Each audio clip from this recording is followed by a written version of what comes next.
Rapaziada, ó, pra ir direto ao ponto, eu falo sobre um assunto aqui que a gente vai levando na gastação, mas acho que precisamos parar de uma vez por todas pra falar sobre esse assunto de forma séria. Acho que esse assunto precisa ser tema de qualquer pauta, de qualquer dirigente que assuma ou esteja assumindo Vitória daqui em diante. Aqui é um canal que a gente gasta, a gente se diverte, mas eu tô falando sério. Daqui em diante, esse assunto que eu vou falar precisa ser levado a sério. O elenco do Vitória é uma desgraça? É. Os treinadores fazem burrice? Fazem. O presidente faz merda? Também. Mas esqueça isso tudo por enquanto. Perder é do jogo. Empatar com lanterna é do jogo. Ser eliminado de uma competição por um time de uma divisão inferior também é do jogo. Viver uma má fase, tá em jejum contra o rival é do jogo. Mas o que acontece com o Vitória é diferente. O Vitória ele perde, ele empata, ele é eliminado da maneira mais vil, cruel e vexatória jamais imaginado pela humanidade. As coisas que acontecem com o Vitória não acontecem em nenhum outro clube de futebol do planeta Terra. Eu desafio qualquer torcedor de qualquer lugar do mundo a debater comigo esse assunto. Não existe clube do mundo mais desgraçado de azar do que o Vitória. O problema do Vitória é espiritual. O Vitória possui alguma pendência espiritual que precisa resolver. Enquanto essa pendência não for resolvida, nada vai dar certo na história deste clube. Eu já estou convicto disso. Vitória precisa reunir todas as autoridades espirituais de todas as crenças possíveis e descobrir de uma vez por todas onde está essa pendência. Faz uma varredura, irmão. Não existe outra explicação para as coisas que acontecem com este clube, gente. Não existe. Os setoristas, jornalistas vão bater cabeça, debatendo tática, debatendo gestão, debatendo contratação. Vai perder tempo. A gente está aqui perdendo tempo diariamente analisando. Não, que tal jogo era para entrar fulano, que tal jogo era para entrar ciclano, que o técnico escalou errado, que o presidente foi incompetente. Repito, o elenco é lamentável, é abaixo da linha do medíocre. E eu já disse que é o pior da história do Vitória na Série A. Esse elenco deste ano. Tá tudo gravado. Nada que eu falo aqui é incoerente com o que eu já disse lá atrás. E em alguns momentos eu já disse e fui taxado de corneteiro, de tumultuador. Mas não, gente. Ó, tem coisa que a gente consegue antever, pô. Tem coisa que você consegue antever. O elenco é de merda? É. Fábio Mota montou um time ridículo, montou. Carpini estava dando mole? Estava, precisava sair. Carille pode ter feito algumas besteiras nesses últimos jogos? Talvez. Mas o problema do Vitória não é só esse. O Vitória tem uma pendência espiritual, gente. Acordem, tenho certeza. Certeza. Chama padre, chama pastor, chama pai de santo, chama um Buda, um ayatolá, chama os caça-fantasma, faz aí um mutirão de autoridades espirituais e faz uma varredura. Em algum momento da história desta instituição, abriu-se uma pendência espiritual. E essa pendência provavelmente não foi paga, precisa ser resolvida para o clube seguir adiante. O Vitória tá preso num looping de desgraça. O Vitória anda em círculo. Em círculo, sabe? A gente tem um momento de euforia e daqui a pouco a gente desce pro subsolo, pro pré-sal de novo. Aí volta, tem um momento de euforia, aí desce pro submundo dos infernos também, véio. Não tem outra explicação, gente. Não tem. Porque não é de hoje, não é do ano passado, não é de 3, 4 anos atrás, é de muito tempo. Eu sei que tem a galera, uma geração nova chegando na torcida, aí talvez essa sensação seja nova.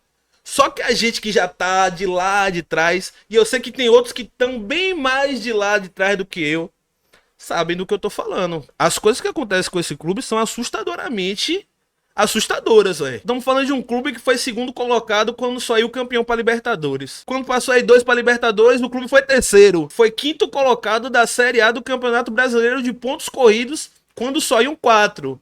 Agora vão 8 até. Vitória foi o primeiro campeão da Copa do Brasil Sub-20. Classificou para Libertadores Sub-20 em 2012. E sabe o que aconteceu no ano seguinte? Cancelaram a Libertadores Sub-20. Acreditar numa desgraça dessa, velho. Cara, aí a gente vai pra 2013, faz aquelas goleadas 7-3, 5-1, faz a campanha lá, que a gente foi quinto colocado, não consegue classificar. Só a título de comparação, a gente fez 58 pontos naquele ano e não classificou em quinto. O clube satélite do City fez 53, se eu não estiver enganado, em oitavo classificou. Irmão, eu poderia fazer um vídeo de 1 hora aqui só citando esses casos, assim, é inacreditável. Jogador assim que tá 1 ano sem fazer gol, vai jogar contra o Vitória, faz gol. É time que tá 10 rodadas sem pontuar, vem jogar contra o Vitória, ganha. Cara, é a história assim, o cara tava já em fase terminal, já conseguiu ressuscitar, voltou a jogar bola e meteu o hat-trick no Vitória, velho. Acontece essas coisas assim, velho. O jogador que tava conseguindo mais se destacar pelo Vitória quebrou a perna, irmão. O cara quebrou a perna, irmão. O Mirassol tá na zona de classificação para Libertadores, primeiro ano do Mirassol na Série A. Tá na zona de classificação da Libertadores com um bocado de jogador praticamente enxotado pelo Vitória. O titular do ataque do Mirassol é Neguebão, gente. Carlos Eduardo chegou e no primeiro jogo meteu uma assistência para um gol contra o Santos de Neymar. Eu tava debatendo lá no grupo do canal com a galera, falei assim, se você pegar esse mesmíssimo time do Mirassol e botar a camisa do Vitória, os caras tinham 5 pontos, velho, no campeonato. Eu tenho certeza, é claro na minha mente. Se esse mesmo elenco tivesse com a camisa do Vitória, esse cara tinha 5 pontos no campeonato. É porque o Vitória como instituição é ruim, gente? Não, muito longe disso. O Vitória é gigantesco, o Vitória tem milhões de apaixonados. Inclusive, eu acredito que por tudo isso que eu citei aqui, o Vitória tem a torcida mais apaixonada do mundo. Porque nenhum torcedor sofreu tanto como a gente sofre e continua lá. A gente ama essa porra desse clube. Mas, meu irmão, tem alguma parada errada aí, meu irmão. E não tá no plano físico, não. A gente pode melhorar as contratações, pode trazer bons jogadores, mas Vitória possui um problema que está no campo metafísico. Está no plano que a gente não consegue enxergar. E isso precisa ser resolvido. Senão vai atrasar o lado do Vitória. A gente foi enfrentar o Sport, na circunstância que o Vitória tá, pelo elenco de merda que Fábio Mota montou esse ano, o empate era algo que poderia acontecer para este elenco de merda. O empate. Mas da maneira como aconteceu, só tinha como acontecer contra o Vitória. Eu ouso dizer que se a gente perde o jogo de 1-0 ontem, no tempo normal assim, sei lá, o Sport faz um gol com 35 minutos do primeiro tempo, e aí se fecha, o Vitória não consegue furar a retranca, teria sido menos doloroso e vexatório pra gente. O jogo lá da Sul-Americana, era melhor a gente ter caído da Sul-Americana sem ter ganhado nenhum jogo, ido lá jogado com a Universidade de Chile, tomar 3-0 por causa da como é que chama? Da altitude. Era melhor você chegar logo 11 contra 11, tomar 3-0, porra não, o time é ruim, é altitude, pá, beleza. Do que perder daquela forma, você tomar 1-0 jogando com a mais, o seu adversário vencendo o jogo sem dar um chute a gol. Eu nunca vi isto na história do futebol, tá? Nunca. Um time venceu Vitória, gente, sem chutar uma bola no gol. Eu preferia, sei lá, a gente ter tomado 3-0 do City da Shopee, 11 contra 11, do que ter perdido 2-1, tendo jogado com um jogador a mais. Aí você vê, olha o que eu tô falando, repare no que eu tô falando. O treinador do clube filial do City fez uma substituição, o jogador que ele substituiu meteu o gol com 3 minutos que tava em campo. Aí o nosso fez uma substituição, o jogador dele foi expulso com 3 minutos. Não. Tem como não, irmão? Tem parada errada aí. Escreva o que eu tô falando, irmão. Os caras lá fazem gol no último segundo, a gente toma gol no último segundo. Eu tô falando do Bahia, que é um time fracassado, tá? Bicho, é inacreditável, assim. Não consigo analisar de outro jeito sem ser assim. O time é um cu, mas tem coisa errada, parceiro. Mas só pra gente não ficar só nesse assunto, falando aqui resumidamente sobre o jogo, gente, como é que eu posso falar? O futebol, assim, é de uma subjetividade muito grande, sabe? Porque eu tava assistindo o jogo ontem, assim como eu assisti o do Bragantino, e vi várias paradas que me incomodaram. Só que quando o time ganha, você tem que meter a língua no cu. Se o time venceu, você vai falar o quê? Se você criticar, aí você realmente tá sendo o cara chato do rolê, sacou? Tá sendo o cara que só vê o lado ruim das paradas. Eu fiz algumas ressalvas, né, no último jogo que a gente ganhou. Falei que a gente tomou uma pressão desnecessária, que o Vitória não tem... Pode voltar lá no outro vídeo. O Vitória não tem elenco pra manter posse de bola, pra assim, esfriar o jogo, sabe? No sentido de, por exemplo, o time abre 1-0 tá? O adversário vai se lançar. O Vitória não tem nenhum momento do jogo aquele momento de controlar a bola. O Vitória recua e aí quando a bola sobra sempre vai desesperado pro contra-ataque. Isso faz a bola ficar batendo e voltando o tempo todo. Isso faz a bola ficar batendo e voltando o tempo todo. Quando a bola bate e volta, você fornece mais ataque pro adversário. Então assim, o Vitória não faz 1 a 0 e consegue ali segurar, tocar a bola no meio, gastar o tempo. Não. É pressão. Quando o Vitória não tá em pressão, o Vitória tá se lançando de vez pro contra-ataque. É um time que se lança no desespero e aí fica nessa. Bola bate e volta, bate e volta, bate e volta. Foi assim praticamente todos os jogos, sabe? Que a gente saiu na frente, né? Quando a gente sai atrás lá, é aquele desespero pra tentar fazer um gol com o time sem nenhuma qualidade. E aí quando o time tá atrás é aquela mesma coisa. O time pega a bola, vai pro cara cá, volta cá, vai pro cara cá, abre cá, volta pro cara cá. Não tem jogada de meio, esqueça. É lateralizar a jogada, cruzar a bola e torcer pra acontecer alguma coisa. Mas é isso. Eu tinha falado isso, né? Que o Vitória tem esse problema, não consegue controlar. Então, assim, é provável que o roteiro do Vitória sempre vá ser esse, a não ser que hajam mudanças no elenco. Que, vou ser sincero pra vocês, não vai ter. Não vai ter. Vitória vai ser esse elenco aí. Vai chegar 1 ou 2, vocês viram aí, né? Os 2 melhorzinhos que tinha pra chegar provavelmente não vem mais. Um acho que já tá certo, Ismael Dias acho que já não vem mais. O outro, eu tava vendo na estante do Twitter antes de gravar esse vídeo, que tá melando também. Então a gente só conseguiu trazer os meia boca. Pra mim tá claro que esse Rubem não vai jogar. O cara não tá tendo oportunidade. Pra mim tá claro que ele não tem condição de jogar. O centroavante lá vai ser útil, tá? Mas acredito que não vai ser titular, tá? Mas vai ser útil em algum momento. O volante, não acredito que vai mudar em nada. Não acredito que vai assumir titularidade também. Romarinho tá um tempão sem jogar. A gente tem que ver como tá a questão física. Porque Carille já deixou meio que claro assim nas decisões dele. Ele gosta de jogador voluntarioso. Lucas Braga joga no time de Carille. Apesar de muita gente não entender, porque Lucas Braga corre o jogo todo, ele volta para marcar, ele faz a função tática. Falei aqui no vídeo anterior também. Se Romarinho não tiver com físico para fazer isso, eu também acredito que ele não será titular. Ele vai entrar durante o jogo, mas eu acredito que os 11 titulares serão jogadores que tiverem a maior disposição física para jogar nesse momento. Aí eu te pergunto, depois desse auê todo das contratações aí, o time titular do Vitória mudou em quê? É o mesmo time, gente. É o mesmo time. É o mesmo time, não mudou nada. Entendeu? Fez aquela pataquada toda, 500 vídeos desse Rubem Rodrigues. Bom dia, Rubem Rodrigues, mais você com o Rubem Rodrigues. Acarajé com o Rubem Rodrigues. Vale a pena ver Rubem Rodrigues de novo? Nada, mano. O cara já mostrou que não é jogador com condições de jogar a série. Não sei, de repente até muda, mas assim, pô, cara que não consegue entrar, pô, nem ali 30, 40 minutos de jogo pra jogar um pouquinho. Estamos falando o que aqui? Estamos falando que o Vitória precisa de meio campo pra controlar a bola. Um cara desse, time tomando pressão, ele não entra no jogo, o técnico não olha pro banco e bota esse cara no jogo, pô, é porque não tem condição, velho. Tá claro pra mim.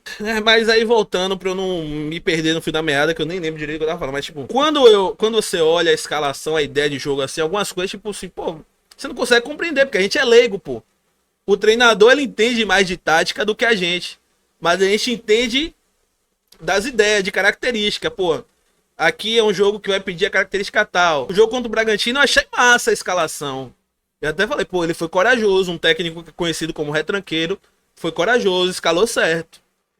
Agora ontem, eu não entendi a escalação. Não entendi a escalação. A permanência de Lucas Braga eu vou atribuir ao fato que eu falei no vídeo anterior, né? Do jogo do Bragantino. Obediência tática. Beleza. Aí depois, no segundo tempo, ele volta com o Felipe Cardoso, que tá todo mundo pedindo. E pior que o moleque entrou até bem. Encarou os adversários em várias jogadas, trouxe a jogada pra dentro, que é uma parada assim que os jogadores do Vitória não fazem, repare. Os jogadores do Vitória só buscam a jogada mais covarde, mais óbvia possível. E Felipe Cardoso fez uma jogada que eu até falei assim, na hora que eu tava lá na arquibancada assistindo, eu falei, pô, mano, ele vai pra dentro. Tenta pelo meio, sacou? Tinha jogada assim que era o passe óbvio, né? Mais fácil, né? Óbvio não, mais fácil era dar aqui no lateral pra tentar cruzar a mesma jogada de sempre. Ele trouxe pra dentro, tentou jogar por dentro.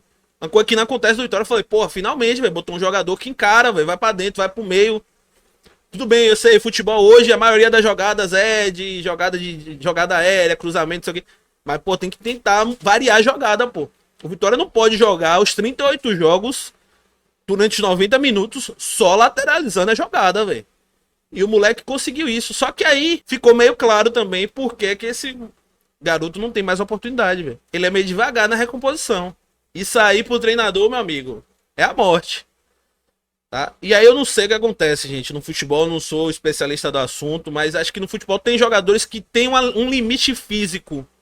Não é preguiça, tem jogador que a gente pode atribuir a má vontade, a preguiça, mas parece que tem jogador que é biológico, ele não tem força para correr do mesmo jeito que os outros, pulmão para correr, e aí ele precisa se poupar, porque é um jogador novo, um jogador com todo o gás aí para gastar, e se ele não consegue ter essa intensidade tão nova assim, mostra que aí talvez seja um limite biológico dele. É um jogador habilidoso, mas me parece que ele só vai conseguir ter condições de ser usado em circunstâncias de jogo bem específicas. E ontem é aquele negócio. Você ganha ofensivamente, você perde defensivamente. A lateral do Vitória ficou muito exposta, véio. As duas laterais do Vitória ficaram muito expostas. É por isso que eu não entendi, apesar de Felipe Cardoso ter entrado bem, dele ter feito essa alteração e o Vitória ter tomado tanto sufoco ali pelas laterais. Não entendi qual foi a ideia dele, sabe?